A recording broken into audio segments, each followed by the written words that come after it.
Hello there, it's time for another Good to Know Monday tip. Today's video tip is a companion tool to the CT-FAR model I talked about for last week's video tip.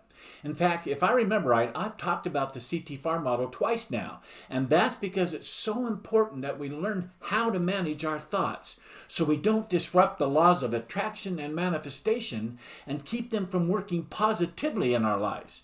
I say positively because they're going to work no matter what. If we don't choose to make them work positively in our lives, they will automatically work negatively and will attract what we don't want.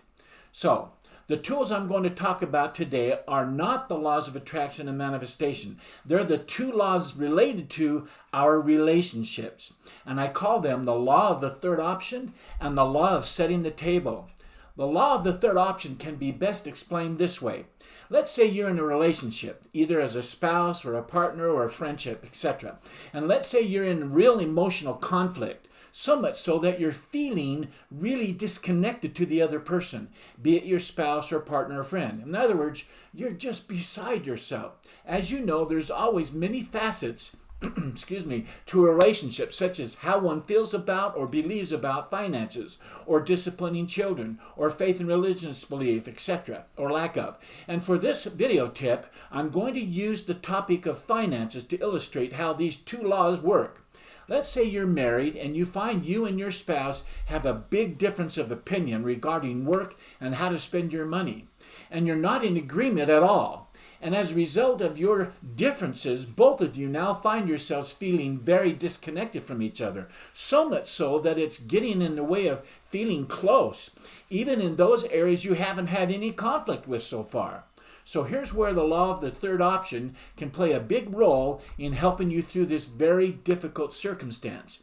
Remember, we can't control our circumstances. We learned that in the CT-FAR video. Each of us have our own views on things. Your view is what I call option 1, and your spouse's view is option 2.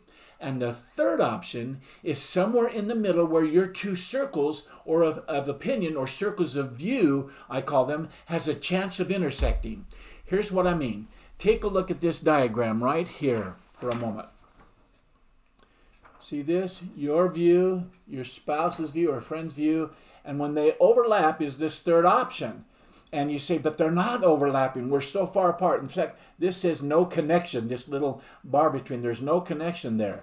Well, let me explain. Getting that circle of yours and that circle of your spouse's view to come and move over and twist and kind of finally come that little section, that's that little part in between there, that's a difficult thing. And so I'm going to explain how that's done.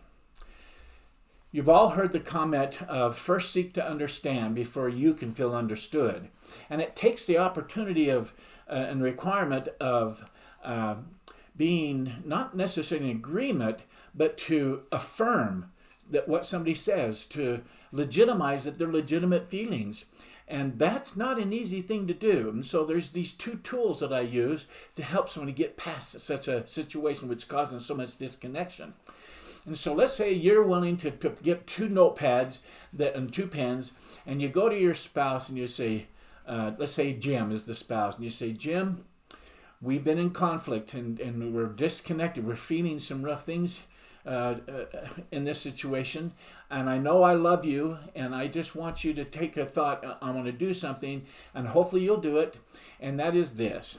I'm going to give you this pad and note paper, and I'm going to have a pad and note paper, and I want to give you an opportunity to truly express yourself. And I'm going to have a pad. I'm not going to interrupt. I'm not going to say anything. If you see me writing because it's triggered a thought, I'm writing what you wrote down and what my thought was, or just a few notes on it to remind me what the thought was or your comment was. And that's what I'm writing down. And I want you to go through, and when you're completely done, and through that time, I might say something. Well, I can see why you feel that way, to validate what you say. Now, it doesn't necessarily mean that I'm in agreement, or I'm going to tell you I'm in agreement on that thing when I know I am. Otherwise, it's just a validation so that you know I'm hearing you. I'm truly listening. And when you're done, after my notes, I want to make sure that I cover a couple things back with you now that you've given me time to talk, and share with you what a question I had. Do I understand that right? Am I understanding you when you're saying this? Okay, that's good. And then when you're done validating and letting John know that you truly did hear what he was saying, didn't mean that you have to agree. You can validate without having to agree. You know, look up the validation, what that means. And it's not an easy skill to do, I'll tell you. But once you get better and better at it, it's become so helpful. And then when you're done, say, okay, now is it still time? Are we able to continue on? Are you able to let me now share my feelings? And you write down the same thing. A thought that I might have said that triggers something, you write it down and don't interrupt. And when you agree on something, say, I totally agree with that, and write that down. And when you both are done, you're going to take your notes and you're going to find that there's a few things that interlocked. And that's that little eye of the cat, that little circle right here. That's that third option, or those things that you are in agreement with. And through that process, you can find that maybe the parts that you're different on, instead of so extreme, I'm right and you're wrong completely, there's some things you can have agreement. That's the third option.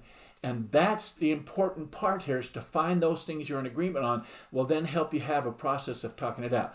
Now, what is the setting the table? The setting the table is what I described you doing to explain how this is going to take place. You're setting the table, how you want this discussion to go, how you want, and reassure John, for example, that you're not going to interrupt, that you're going to truly try to listen, going to truly try to write down and understand where he's coming from. That's the setting of the table that you have to take the courage to do. I know it's risky when you're not connected and you're feeling defensive, and all those things that come up in marriage can be a difficult thing. And I've seen people who they're so disconnected and been so long, and they're so mean to each other in verbal whatever that you wouldn't imagine this. But you can say, this is worth discussing. This is worth having this conversation. This is worth trying to validate each other and hear where we're truly coming from. And so that's what that setting the table is all about. And so what are they? Setting the table, the third option. And I remember a situation where my wife and I had a financial situation. That's why I used it. And she was upset. And when we did this process, we came through the few things we had. And that led to another discussion. Well, maybe we could do this, because that's part of the CT-FAR is thinking our thoughts. Maybe we need to adjust our thoughts of what we're making something mean.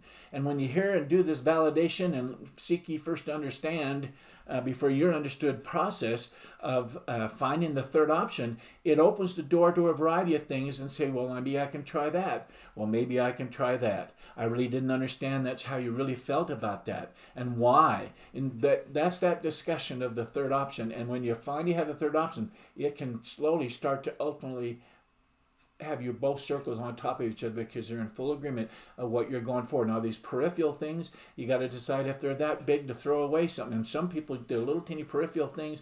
These other areas right here where you're not in agreement, right there, they become so big that you even were willing to throw away a marriage away and create such problem for family and children.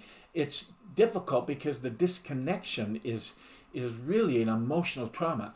We want to come back and have connection. And you'll find feelings of connection happening and existing right in that part, on the parts where you agree, that third option. It's so important. I think these are powerful tools.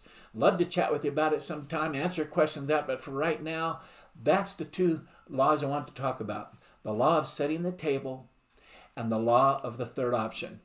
Okay, enough said. I'm going to leave it there. So I hope if you ever are faced with feelings of disconnection with your spouse or partner or friend due to their opinion or view being so different than yours, so that they try to override yours, that you will remember these two laws of relationship building. And that way you'll be able to set the table and find your third option and move forward and make some connections once again. So there you go. Until next time, I wish you continued success. Bye.